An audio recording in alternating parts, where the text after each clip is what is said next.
Yo, it's your boy Fight Shit. We finna see about Sean Kingston scamming out. Y'all like, subscribe, comment.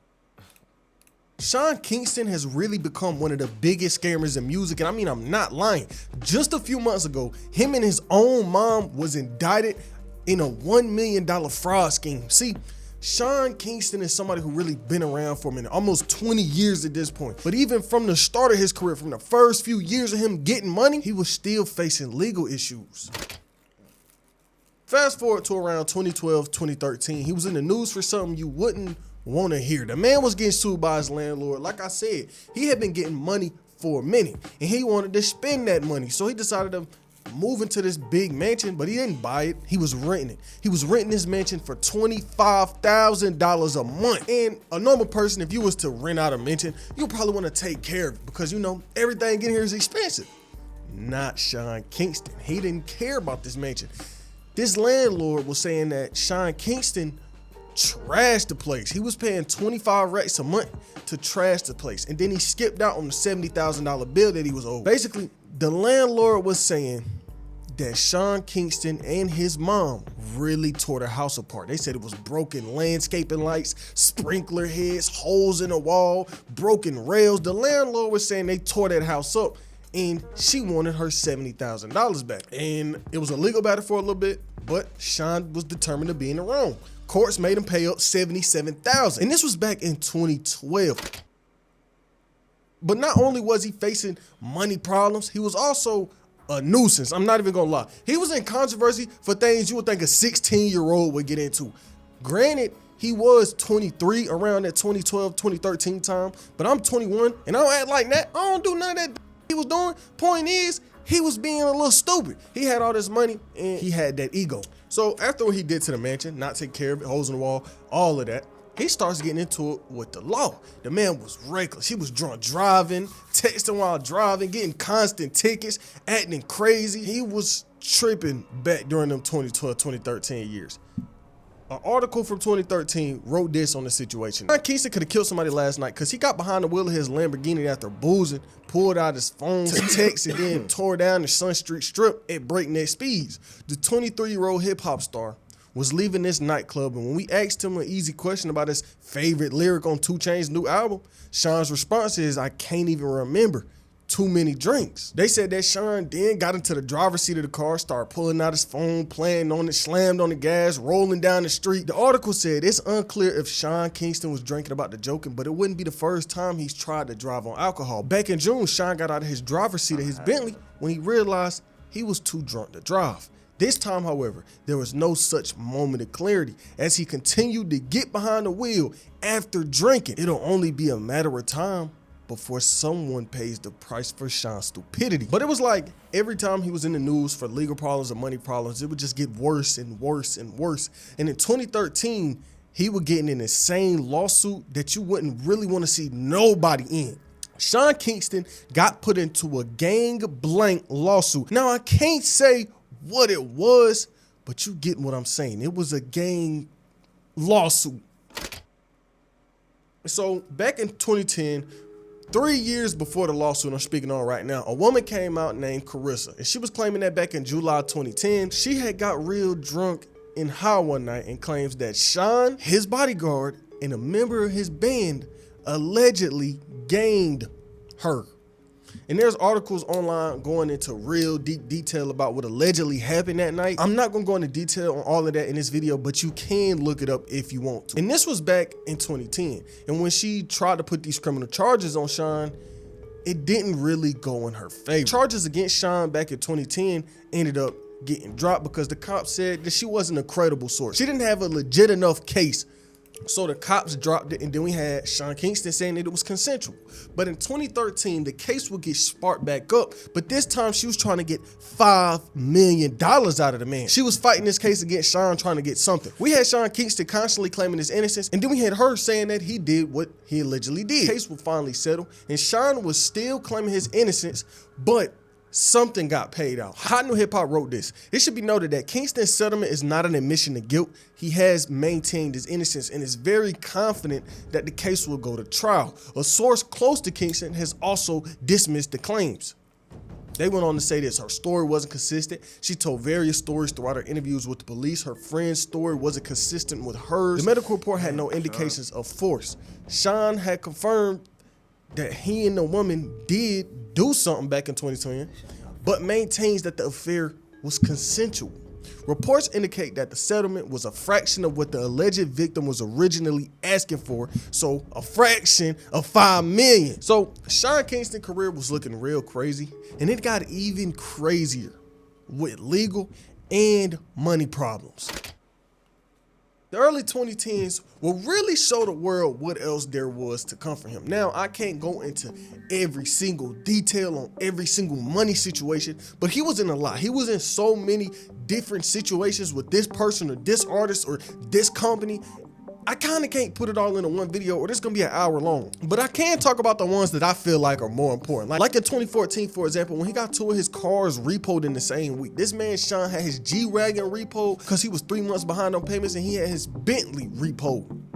Then, right, few months after both of these cars got repoed, he got into it with some jewelers. He fell into a trap that every other rapper falls into, the jewelry trap. Oh, I want to look fashy. I want to show people that I got money, so I'm going to spend all of my money on jewelry. I'm going to go spend $100K on the chain, $100K on the watch, $200K on some grills. You know how niggas get. You know how people get with their money. Now look, that ain't my business. Buying the chains, but a lot of these rappers be overdoing it, trying to look good for some niggas. All of this to say, Sean finessed over $266,000 worth of jewelry.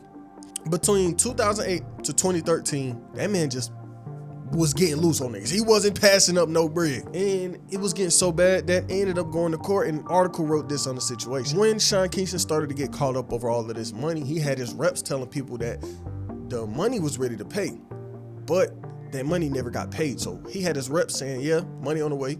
No money ever came. So it got sent to court, and the judge issued a default judgment of $365,000. But Sean was trying to say that y'all niggas is tripping. This jewelry really not worth this much. Okay, some of the jewelry might be real, but Sean was saying that y'all might be overpricing this because a lot of this was fake and it ain't real. According to the lawsuit filed in New York, Sean Kingston got more than $200,000 worth of ice from Avi the jeweler from 2008 to 2013, but never paid for any of it. In the suit, Avi says Kingston wrote checks 7 different times over the years and they all bounced.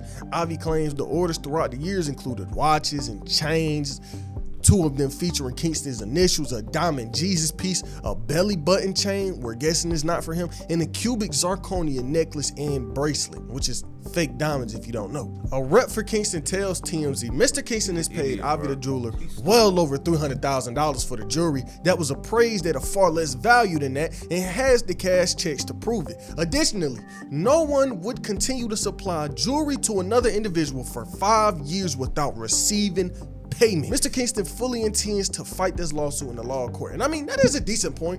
If you was a jeweler and you seen that this one specific man was never paying you, why would you keep giving him jewelry? That's a pretty valid stance. It's a logical question to ask. But this situation ain't end well for Sean. Not even legally speaking. This shit turned to the streets. So the jeweler, Avi or Avion Jewelers, was claiming that Sean still never paid that money up, and he was still trying to get more jewelry. Sean ended up trying to work with him again and wanted this watch. Sean was like, I get y'all $185,000 for this watch, but I don't want to pay the rest. I don't want to pay the full $225K. Sean Kingston was claiming that the watch wasn't worth all that. He'll give him the $185 and that's it. No more, no higher. And so after not paying the remainder, the company allegedly agreed to exchange it for another piece. And so Sean did that. But he also did some bot shit. He planned this arrangement, this little jewelry trade, but he didn't put no thought into it. See, a normal person would have seen this, especially somebody in the music industry and how shady it is, and would have been like, hell no, I'm not doing this. But Sean did it anyway. Sean and his jeweler said they were gonna meet up at 1:50 a.m. to make a trade worth hundreds of thousands. And this would allegedly happen that night. Sean got in his car and claims his watch was snatched from him and that the company's associates refused to give him another watch. And so Sean was saying when they took the watch from him, he started crashing out. He started getting mad like, bro, and y'all ain't about to take my watch, right? But he was outnumbered. He's in their territory. He's in the car with them niggas. He ain't the driver. He ain't got no security with him. And this is what happens.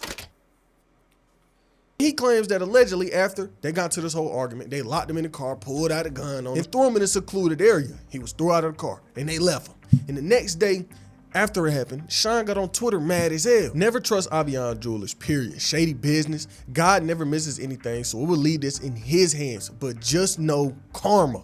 Love all the fans. I'm okay and safe. Just hurt to work so hard for something and have someone thinking they could just take it from you. Shaking my head. And after this situation happened, Sean tried to go the legal route, but it ain't turned out right for him. Overall, this situation could have been completely avoided if he would have put a little bit more thought into the situation.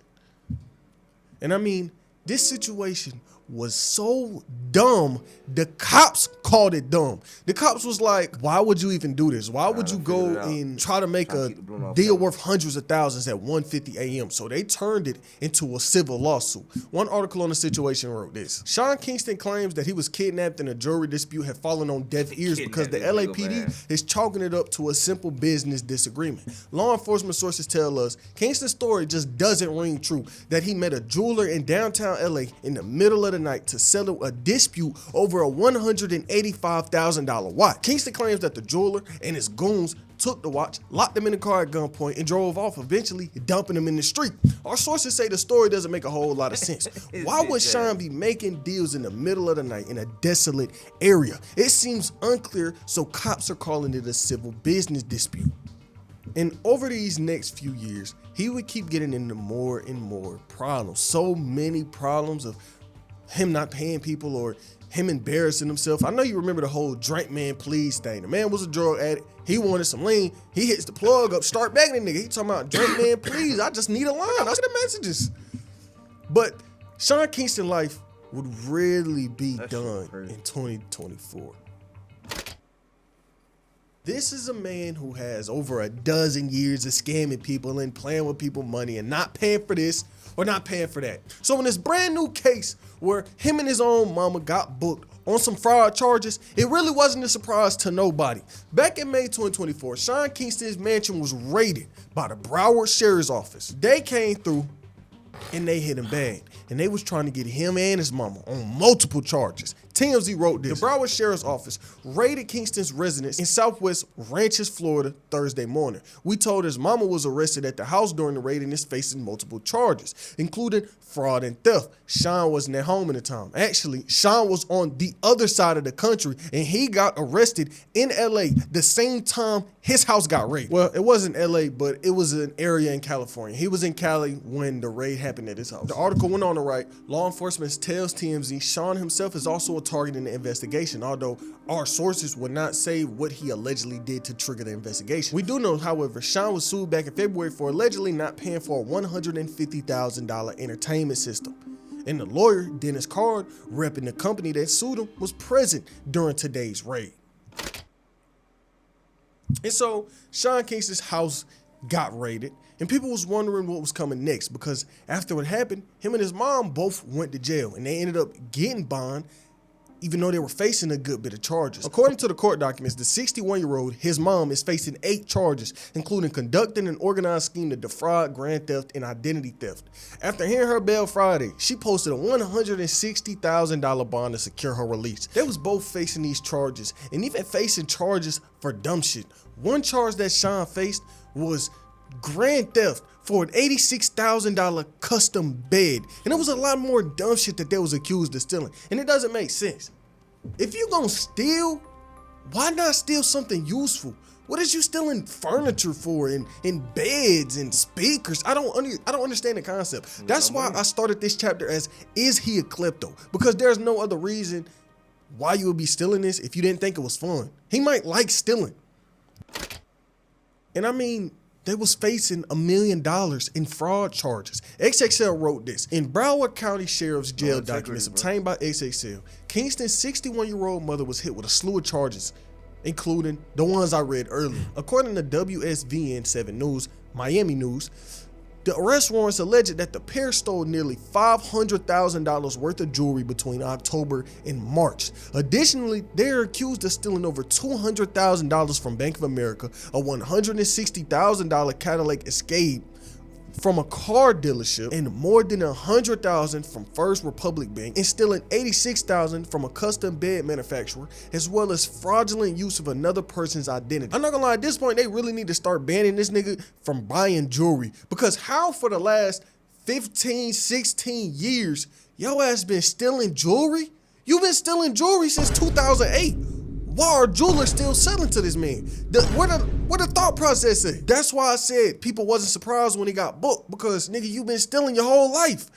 Anyways, Sean Kingston lures people using his celebrity image into having them release things to him without paying for it and simply never paying for it, a deputy told the news channel. It's basically Sean's thing to steal or do some fraud, which is a crazy concept, because even at his highest heights, when he was making the most money in his life, he was even stealing back then. 2010s, he was stealing. He was making hella money back then. Look, I don't know what's up with him and stealing, but this lawsuit still isn't over. And I mean, this is something that's gonna take a little minute to really play out. With the amount of money and the stuff they pull and the things they stole, we gotta see what happens with this case. But there was an update even after they got arrested. Back in August, they appeared in front of a federal judge and they both pled not guilty. WSV and Miami News wrote this. Rapper Sean Kingston and his mom both pled not guilty on Monday to charges of defrauding multiple businesses for over $1 million. Kingston and his mother entered a pleas agreement hearing before a Broward Circuit judge. And at this court date, they basically went through all of the charges that I already read to you, but this where it gets interesting. This article from Miami News also wrote this. There is a state investigation for similar charges pertaining to grand theft and fraud. The person who was representing Kingston in both cases explained to Kingston and shared concerns about a double jeopardy. They're not exactly the same, because federal court is a wire fraud. State court is basically a grand theft, but the wire fraud led to grand theft. So you're looking at a double punishment for the same crime. And so even though his lawyer was trying to pull these loopholes, the trial date still ended up getting set. His trial is set for March 24th, 2025 at 9 a.m. So just what, 2 weeks from now? 2-3 weeks? We're gonna see what really happens to Sean Kingston after this case, because he did a lot. And I mean, his background is not it. Think about what this judge thinks when they look into his history and they look into all the money problems he done had with all these other rappers and jewelers and companies. So I don't think they gonna go light on him, because years of scamming and playing with people's money, you think the judge gonna look at that and be like, you know what, maybe he won't do it again. You know, the judge is gonna look at him and be like, maybe he will do it again. And it's really a wild story from all angles. Will he learn from his mistake, or will he not lock in and keep on stealing? We just gotta wait and see. Something else we gotta wait and see